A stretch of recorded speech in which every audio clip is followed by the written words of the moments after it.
안녕하세요. 오늘도 사연살롱을 찾아주셔서 감사합니다.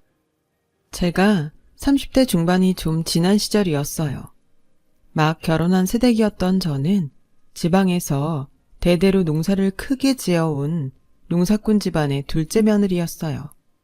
변호사가 되기 위해 흔히들 로스쿨이라고 부르는 법학대학원에 진학을 준비하고 있던 수험생이기도 했죠.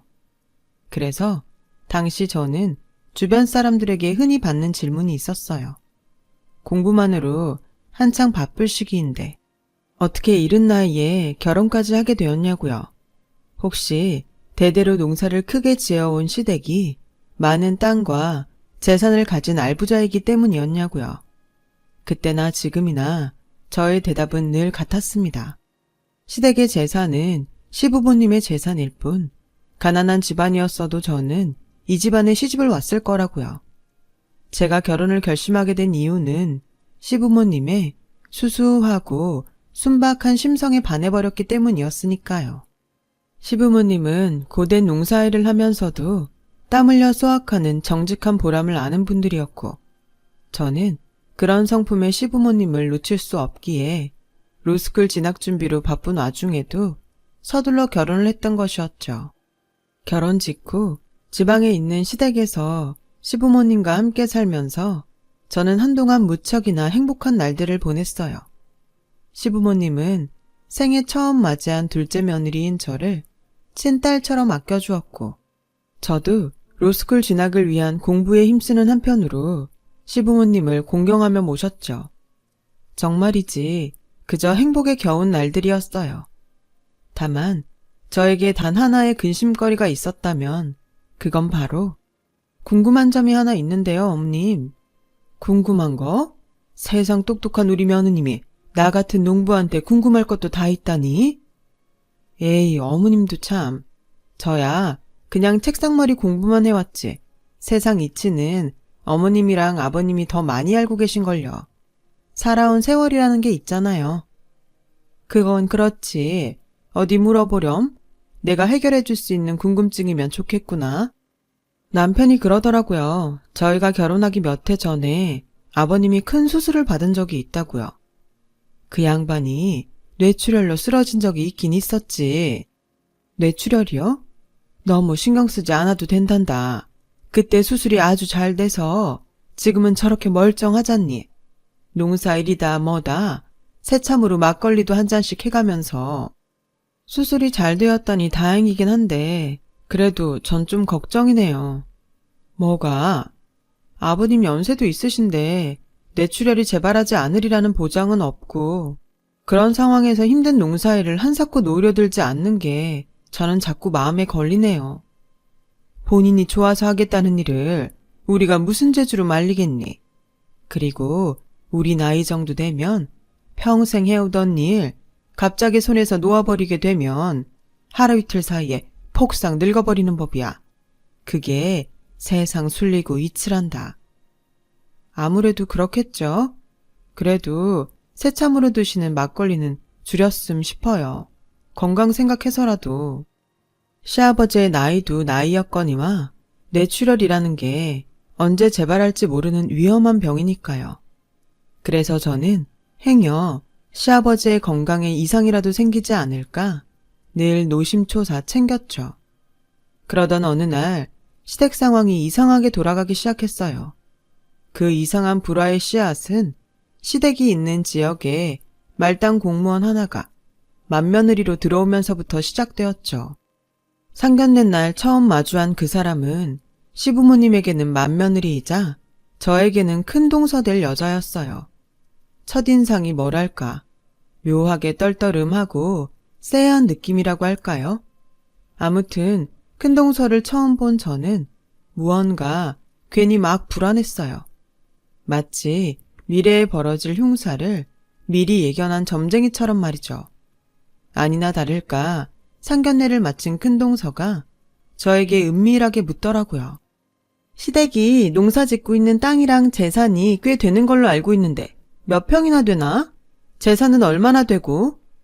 글쎄요, 전 모르겠는데요. 거짓말. 시부모님이랑 같이 살면서 어떻게 그걸 몰라? 시댁 재산에는 크게 관심을 둔 적이 없으니까 모를 수밖에요. 시부모님이 어딘가 많이 아프셔서 저의 도움을 필요로 하는 상황이라면야 당연히 관리 차원에서라도 관심을 가져야 하겠지만 지금은 두 분 다 정정하시잖아요? 엄연히 시부모님 두 분의 재산이고 두 분 다 건강하신데 며느리인 제가 굳이 나서서 시댁 재산에 눈길을 두는 건 무례한 행동이고요. 건강하기는 시아버님 쪽이 뇌출혈 병력 있다던데 수술도 크게 받았고 그래서 제가 열심히 관리해드리고 있으니까 너무 걱정은 말죠, 형님. 아, 참, 걱정이 맞기는 한 거죠? 무슨 소리야? 상견례 끝나기가 무섭게 시댁 재산을 묻지를 않나. 그것도 은밀하게. 그리고 시아버님이 당장이라도 돌아가실 사람처럼 이야기를 하지를 않나. 그런 행동들을 하는 저희가 궁금해서요. 그냥 뭐, 어쨌든 내가 이 집안의 맏며느리가 될 예정이니까? 저도 그냥 그랬으면 좋겠네요. 시부모님 두 분 모두 멀쩡히 살아계시는데 벌써부터 유산이니 어쩌니 하는 욕심 같은 건 품지 않았으면 좋겠다는 말이었어요. 새 시댁 식구로 손윗사람인 큰 동서가 들어온다니 괜히 텃세나 한번 부려보자는 심산 아니었냐고요? 전혀요. 상견례가 끝나기 무섭게 저를 으슥한 곳으로 불러내놓고는 시댁의 재산을 무슨 작당 모의하듯 은밀하게 캐묻는 큰 동서의 행동은 누가 봐도 의심스러운 행동이었고 그래서 제 입장에서도 형님을 걱정하지 않을 수가 없는 상황이었어요. 또 그래서 일종의 예방접종 차원에서 형님에게 경고를 했을 뿐이었고요. 시댁의 재산을 두고 헛된 욕심 따위 부리지 말라는 경고 말이죠. 그날의 경고가 제대로 먹혀들었던 덕분일까요? 형님은 결혼 후 한동안은 잠잠하게 지내더라고요. 하지만 형님의 남편인 아주버님이 해외 지사의 5년짜리 장기 파견 근무를 떠나던 바로 그 순간부터 형님의 이상한 행동이 다시 시작되었어요. 저기요 형님, 대체 무슨 생각인 거죠? 다짜고짜 뭐가? 왜? 발뺌하지 마세요. 시부모님한테 이야기 다 듣고 온 참이니까. 대체 무슨 생각으로 멀쩡히 금슬 좋은 시부모님한테 이혼을 부추기는 거냐고요. 아, 그거 진짜 별거 아닌데? 이혼이 별거 아니라뇨. 동서는 눈먼 나랏돈이 꽤 많다는 얘기 들어본 적 없나 봐?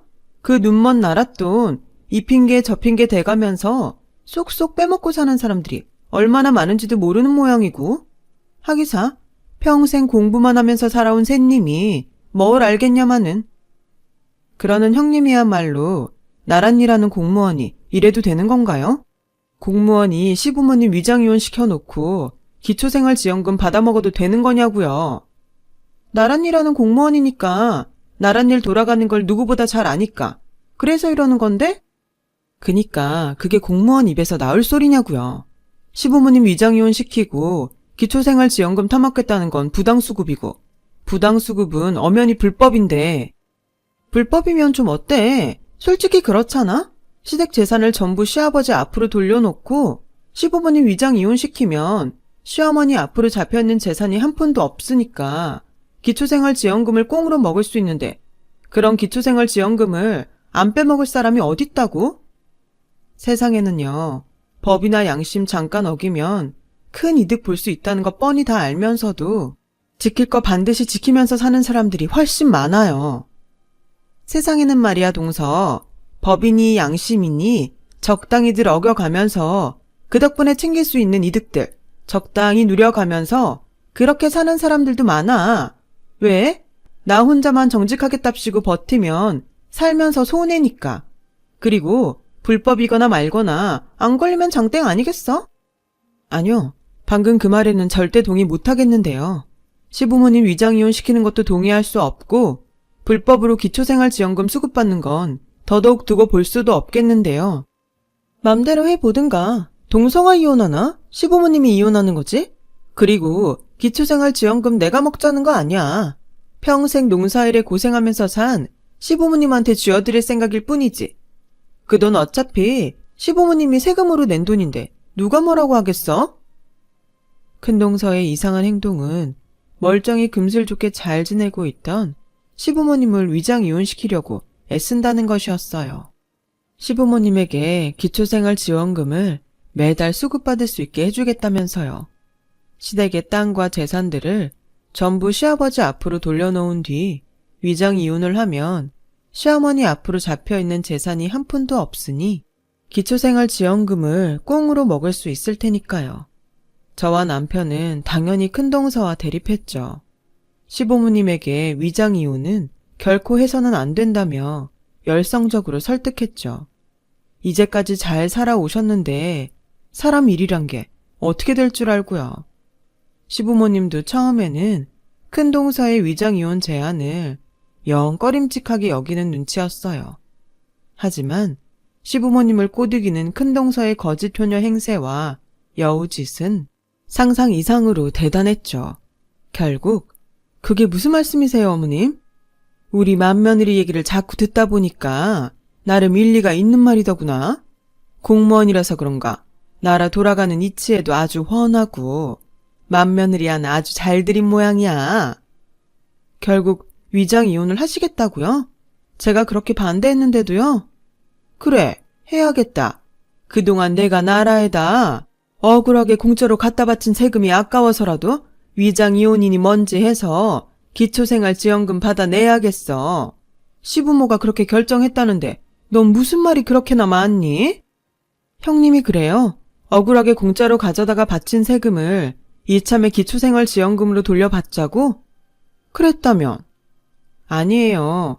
어머님은 억울한 세금 공짜로 나라에다 바친 적 없으세요. 그동안 어머님이 낸 세금으로 우리 식구들이 국가로부터 많은 혜택을 받으면서 살아왔죠. 보자보자니까 아주 어디서 시애미를 가르치려 들어들기를. 시애미 가방끈 짧다고 무시하는 거냐 뭐냐. 어머님, 기왕 큰소리 나온 김에 어디 한번 따져나 보자. 넌 명색이 며느리라는 것이 시부모가 매달 꼴랑 몇십만 원 받아 챙기는 게 그렇게 아깝다던? 시부모가 위장이혼으로 기초생활지원금 좀 받아먹는 일로다가 변호사가 될 내 앞길이라도 망칠까봐 그게 그렇게 겁이 난다던? 형님이 그렇게 얘기했어요? 제가 어머님 가방끈 짧다고 무시하는 거라고요?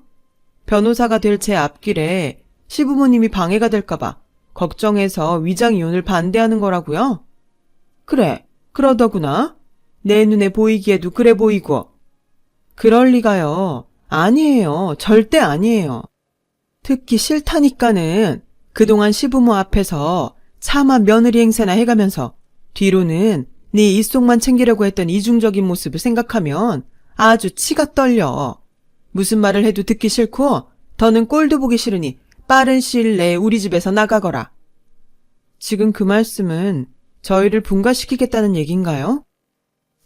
변호사 된다는 사람이 이렇게 말기가 어두워서야 너랑 작은 아들 없는 자식인 셈 치겠다는 얘기다. 크게 역정을 낸 시어머니는 설득을 포기하지 않는 저희 부부를 외면하며 돌아섰어요. 시아버지도 마찬가지였고요. 너무 속이 상하더라고요. 불려시 큰동서가 시부모님에게 저희 부부를 얼마나 이간질시켰으면 그 사람 좋던 시부모님이 저렇게 돌변하셨을까 싶어서요. 어떤 말로 이간질을 놓았을지는 아주 뻔한 얘기였죠. 저희 부부가 시부모님의 가방끈이 짧다며 무시하는 거라고 했겠죠. 저와 남편은 오직 우리 부부의 앞날만을 위해 시부모님을 깔아 뭉개려 드는 아주 몹쓸 불효자라고도 했겠죠. 정작 제일 몹쓸 불효자는 불려시 큰동서 본인이면서요. 그렇게 시부모님이 저희 부부에게 처음으로 등을 돌리던 날, 저희 부부는 뼈를 깎는 심정으로 서울로 분가해 나오기로 결정했어요.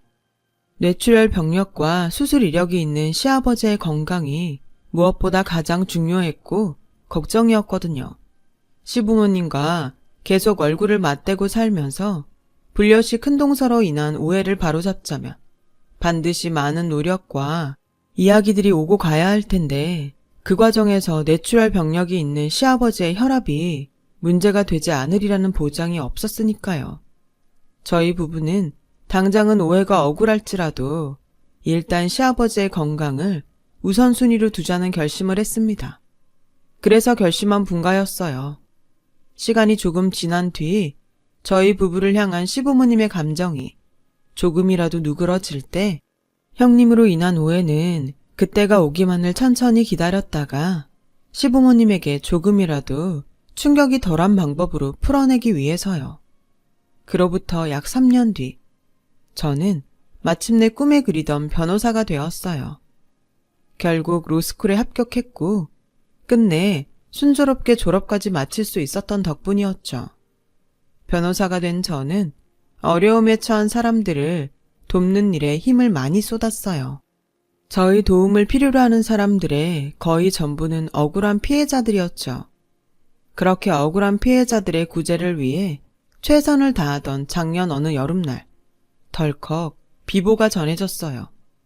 깊은 새벽까지 사무실에 남아 소송 준비에 여념이 없던 저를 찾아온 남편으로부터 전해진 비보는 미안한데 여보, 지금 진행 중인 재판들 잠깐 미룰 수 있지 않을까? 특별한 사유가 있다면 법원에 기일 연기 신청할 수 있어. 근데 갑자기 왜? 그게 무슨 일인데, 응? 아버지가 하는 말만을 망연자실하니 반복하는 남편의 모습을 보며 저의 가슴도 내려앉았어요. 제발 저의 짐작과 같은 일만은 벌어지지 않았기를. 아버지가 위독하시다네. 나도 방금 연락받았어.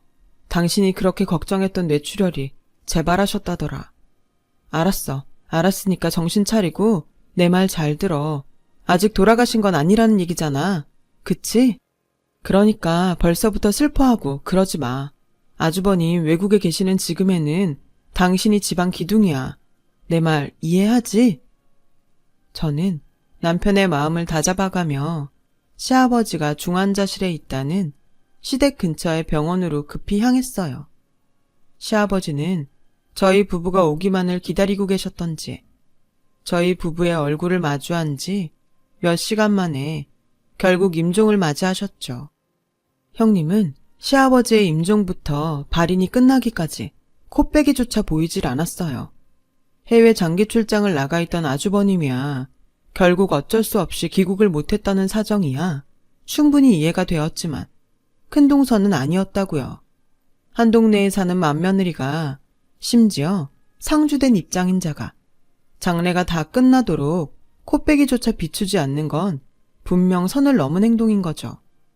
더 기가 막히고 치가 떨리는 건 장례가 끝나고 며칠씩이나 지나고 나서야 변호사를 대동하고 시댁에 나타난 맏며느리가 시어머니 앞에 내어놓은 첫 마디였어요. 장례 치르느라 고생 많으셨습니다. 근데 뭐 슬픈 건 슬픈 거고 절차는 절차니까. 단도직입적으로 말하죠. 이 집에서 언제까지 나가주실 수 있나요, 어머님? 최대한 빠른 시일 내였으면 좋겠는데. 큰동서의 첫마디에 저희 남편과 시어머니가 어리둥절해하는 찰나. 순간 아차 생각난 구석이 있던 제가 시어머니에게 물었어요. 어머님, 혹시 3년 전에 형님이 시키는 대로 시아버님이랑 위장이혼하셨나요? 그때 그랬었지. 그러면 혹시 위장이혼하실 때 시댁 모든 재산을 시아버님 명의로 돌려놓았고요? 우리는 그냥 시키는 대로 한 것밖에는 없어. 큰며느리가 꼭 그래야만이 내 앞으로 잡힌 재산이 없게 돼서 기초생활지원금을 수급받을 수 있다길래 뭣도 모르고 그냥 시키는 대로만. 순간 두통이 지끈 올라오더라고요. 불려시 큰동서의 꼼수를 너무 뻔하게 읽어내고야 말았으니까요. 형님이 시부모님을 위장이혼시킨 건 기초생활지원금을 부정수급하고자 하는 목적이 아닌 시댁의 유산을 가로채기 위해서였어요.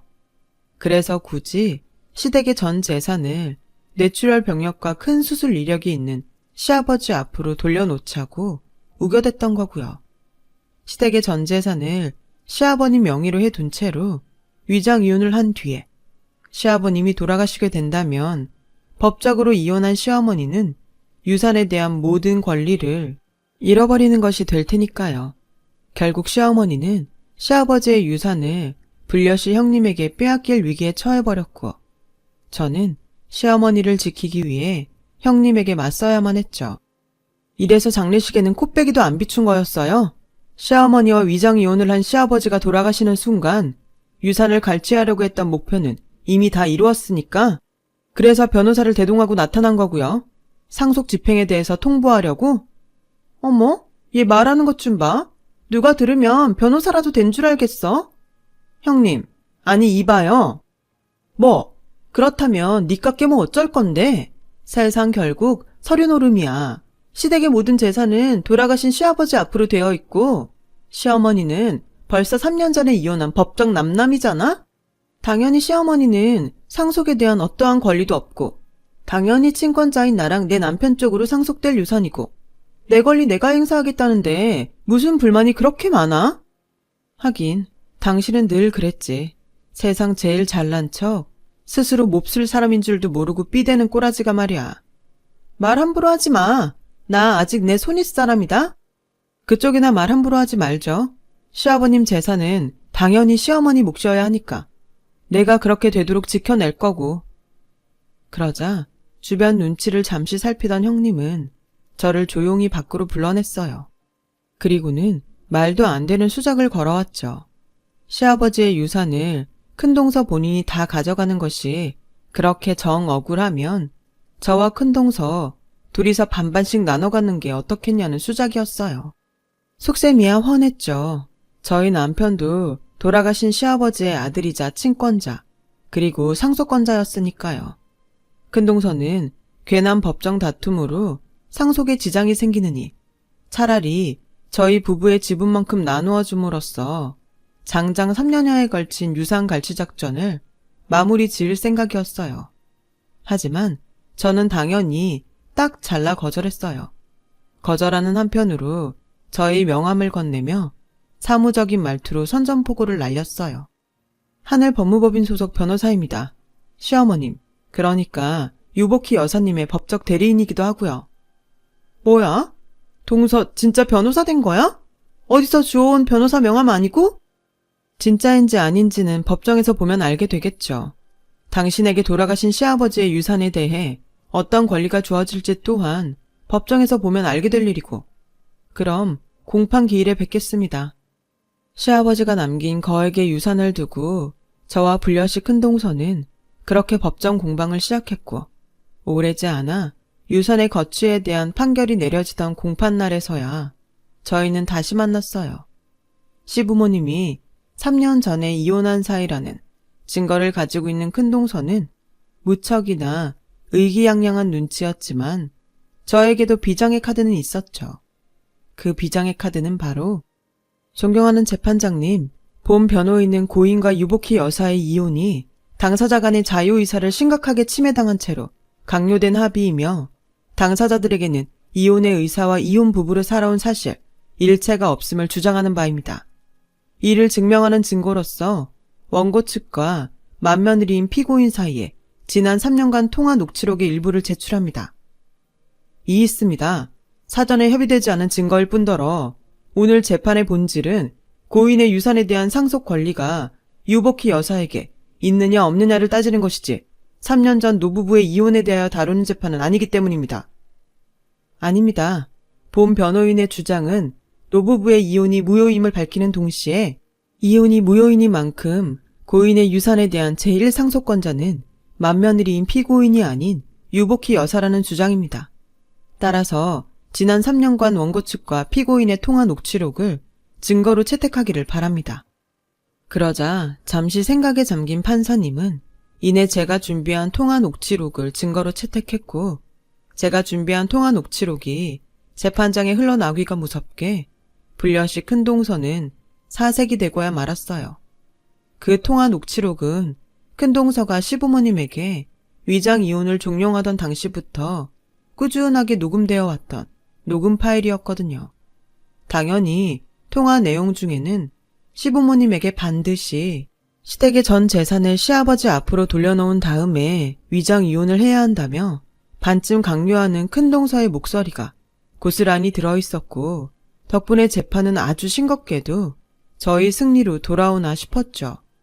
바로 그때 꼴에 공무원이랍시고 어디서 뭘 주워 듣긴 들었던 모양인지 불려시 큰동서가 자기 측 변호사의 만류에도 불구하고 직접 큰 소리를 내더라고요. 이거 도청이잖아요. 도청은 불법이고 불법적으로 수집한 증거는 전부 무효고 그러니까 지금 이 녹음 파일은 증거로 쓸 수 없어요. 그만하세요, 피고인. 불법 도청이 아니라는 증거도 준비했으니까. 뭐? 지금 이 녹음 파일은 원고 측인 노부부가 피고인과 직접 통화한 내용이며 통화 당사자인 원고 측의 휴대폰을 통해 직접 녹음된 증거이므로 불법적인 증거는 아닙니다. 말도 안 되는 소리 하지 마. 휴대폰이라고는 카톡도 못해, 문자도 못 보내. 꼴랑 전화통화밖에 할 줄 모르는 노인네가 뭘 한다고 매번 일일이 녹음을 하고 앉아있었겠냐고. 매번 직접 일일이 녹음을 할 필요는 없죠. 요즘에는 세상에는 모든 통화를 자동으로 녹음해주는 애플리케이션, 일종의 블랙박스와도 같은 스마트폰 프로그램이 존재합니다. 그랬어요. 시부모님의 스마트폰에는 모든 전화통화를 자동으로 녹음해주는 애플리케이션이 깔려 있었어요. 그리고 그 스마트폰과 통화 자동 녹음 애플리케이션은 시부모님을 향한 저와 남편의 진심의 결과였죠.